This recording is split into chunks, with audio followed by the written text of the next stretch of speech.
हम किस्त 347 के वाक़यात का तफसीली जायजा ले रहे हैं। हाँ, तो शुरू करते हैं वो जो बच्चे की जिन्स जानने वाला सीन था, बड़ा पुरजोश सा। जी, लेकिन शुरू में ही थोड़ी गड़बड़ हो गई। पहला लिफाफा खाली निकला। हाँ, और वो एकदम से माहौल थोड़ा अजीब सा हो गया ना। हल्की फुल्की इल्ज़ाम तराशी भी शुरू हो गई। सही।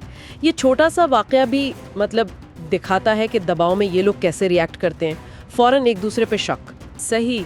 किस्त के आखिर में जब वो दुश्मन से मिलती हैं तो कमाल की हिम्मत दिखाती हैं। जी हाँ, उसे बुज़दिल कहती हैं। तुम हमेशा से पीठ के पीछे वार करने वाले बुज़दिल रहे हो। अरे, लेकिन जवाब में दुश्मन दिलान को नुकसान पहुंचाने की धमकी देता है। हाँ, और उसी वक्त दबाव में आकर रीबा चीखती है, वो नाम लेती है। हाँ, पहले जवाहर, फिर फौरन फरहाद। ये क्या था? मतलब क्या वो घबराहट में बोली या? ये बहुत बड़ा सवाल है। तारीख वाकयात के बाद आखिर में दिलान और बारान की वो गुफ्तगू थी। हाँ, वो बहुत मायने खेज थी। तारीकी पर काबू पाने की बात, खानदान, मोहब्बत, उम्मीद। वो जुमला बहुत खूबसूरत था। जिंदगी तूफान भी है और सूरज भी।